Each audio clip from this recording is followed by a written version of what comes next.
Well, good afternoon, everyone. Welcome, and thank you so very much for being here with us at our annual luncheon today. I'm Bob Whitten, President and CEO of Showa Carbon. I'm also the CRDA Chairman this year. CRDA is a marketing organization serving as a catalyst for long-term economic growth in our Tri-County region. We have a very exciting keynote speaker today for you. I had the pleasure of meeting him last night, and I don't know for sure whether he's inventing the future or creating the future, maybe both, but I can tell you this, he's very passionate about it, and his passion is really infectious. In a little while, David Ginn is going to introduce him formally. I'd like to recognize and thank our sponsors who've helped to make today's event possible. By the way, please just continue to eat while I'm speaking. You're not going to hurt my feelings. First of all, Trident Technical College for hosting us in this wonderful facility. Berkeley Electric Cooperative, Nexton, Santee Cooper, Scana, and my company, Showa Carbon. Thank you, everybody. Appreciate that.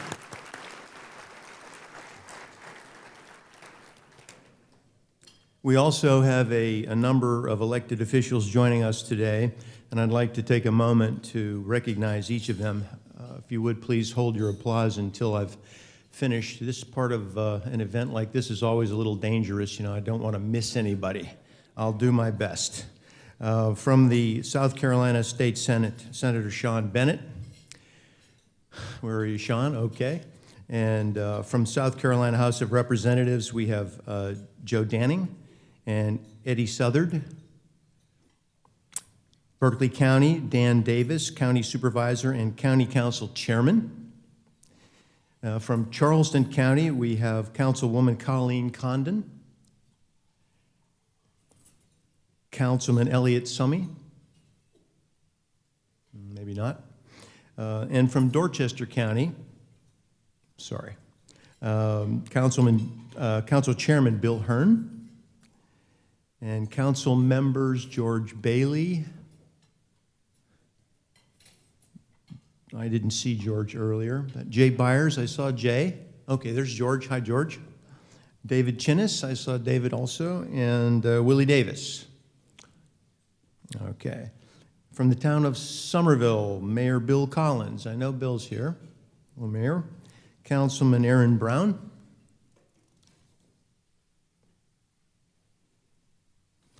Okay, have I missed anyone? Wonderful. Let's give these gentlemen and ladies a big hand. Thank you.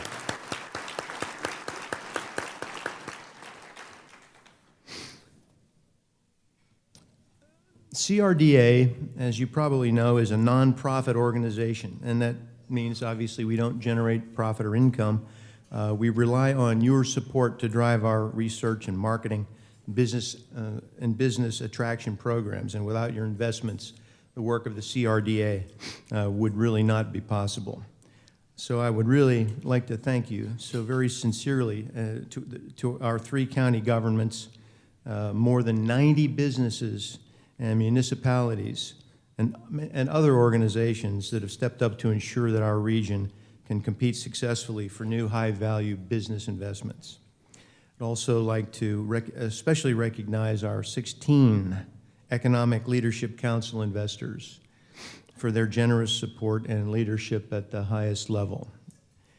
First of all, our ELC Chairman Rick Redden with Wells Fargo, and Frank Bullard with BB&T. Ronnie Givens, Charleston Naval Complex Redevelopment Authority. Dr. Jerry Hunter, Charleston Southern University. Will Riley, Charleston Trident Association of Realtors. Lieutenant General John Rosa of the Citadel. Dr. George Benson, College of Charleston. Wayne Hall, First Financial Holdings. Anita Zucker, the Intertech Group. Ken Seeger, Mead-Westvaco Community Development and Land Management. David Dunlap with Roper St. Francis. And Lonnie Carter with Santee Cooper. Dr. Mary Thornley, Trident Technical College. And Dr. Harris Pastides, University of South Carolina. We'd also like to thank the Medical University of South Carolina and SCANA. Let's give these folks a big round of applause as well. Thank you.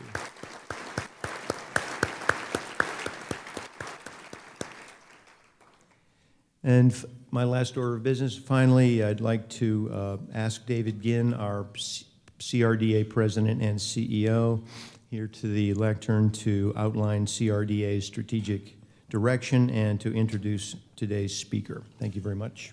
David? Thanks, Bob.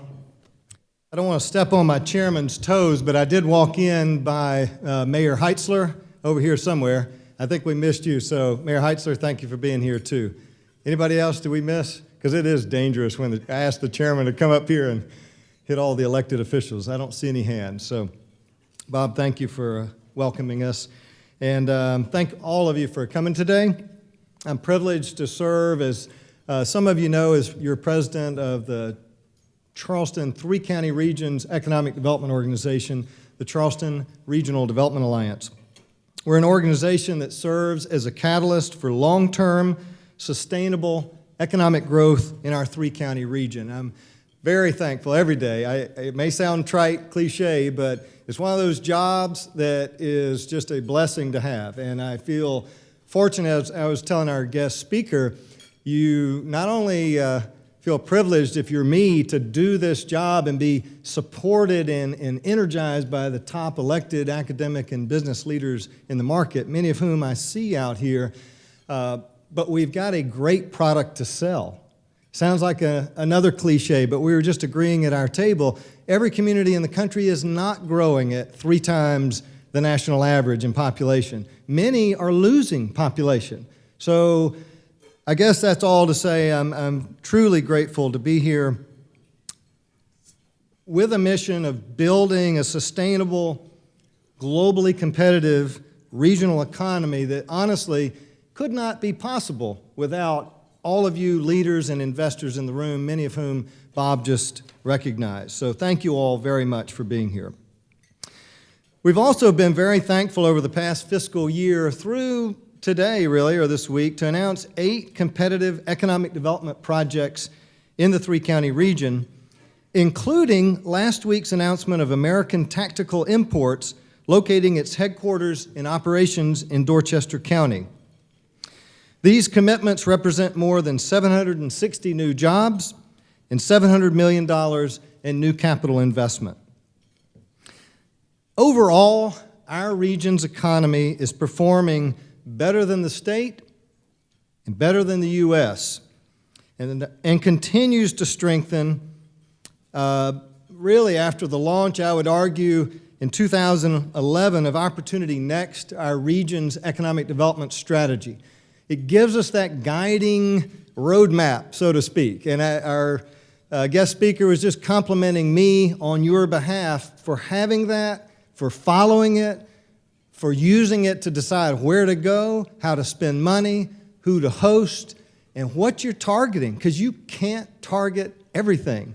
And companies, as we travel the world selling this market, love the fact that we have a strategy and we follow it. And just one more comment from Rob just a minute ago, reinforcing that.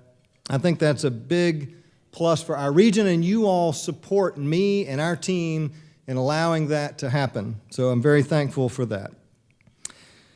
Charleston's regional employment has grown twice as fast as the U.S. since 2010. And as I just mentioned a minute ago, our population, if you didn't hear me before, is literally growing at 3 times the national average.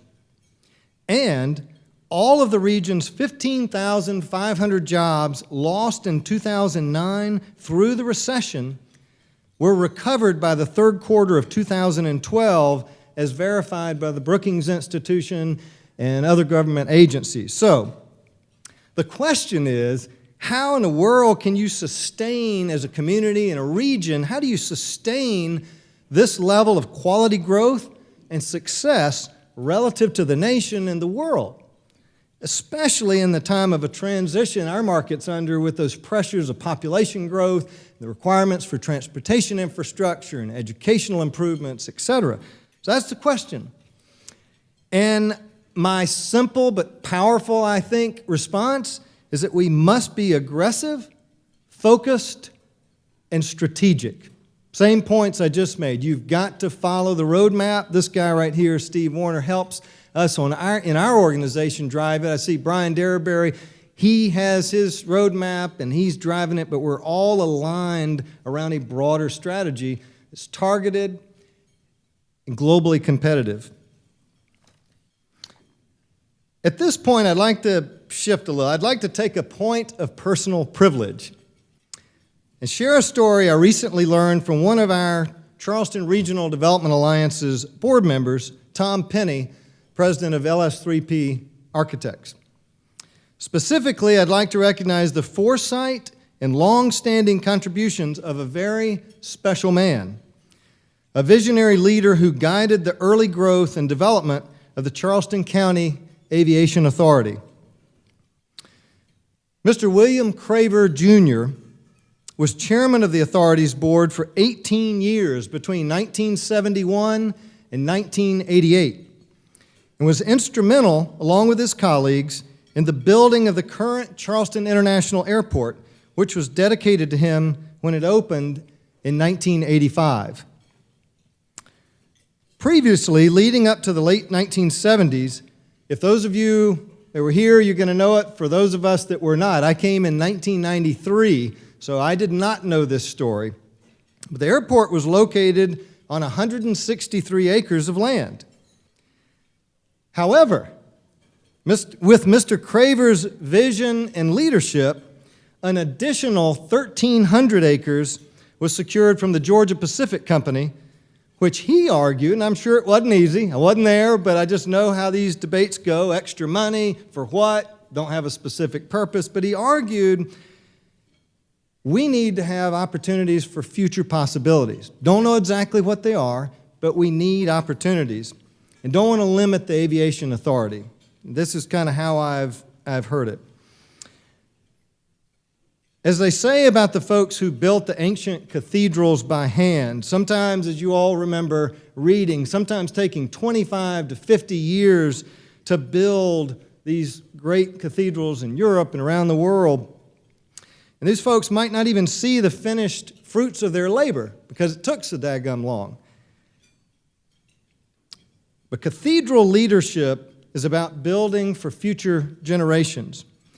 And without Mr. Craver's long-term vision, his own cathedral leadership, as I would call it, creative financing, and perseverance, our international airport might still be on its original 163 acres. Mr. Craver has received commendations from the FAA, the U.S. Air Force, and the South Carolina General Assembly for these accomplishments, for this vision. In fact, on February 28, 2013, Governor Haley awarded Mr. Craver the Order of the Palmetto in recognition of his vision relative to leading the Aviation Authority and acquiring the substantial Georgia Pacific land I just mentioned, which enabled the authority to have the land and for our community and state to make the case to attract a significant investment by the Boeing company. Mr. Craver passed away in May of this year at the wonderful age of 90. However, we are so honored to have several members of his family with us today. His son, Bill Craver III, his daughter, Virginia Good, and their spouses. Ladies and gentlemen, please help me recognize, welcome, and thank the family of Mr. William Craver, Jr. for his cathedral leadership, vision, and service to our community. Thank you very much.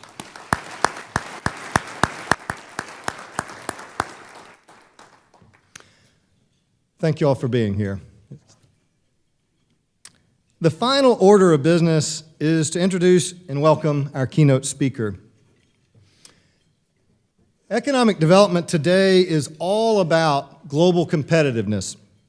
And we're fortunate to have with us today someone who has the expertise and deep understanding of the transformative impacts of technology and what it takes for communities, businesses, and organizations to succeed and prosper in a world of constant change.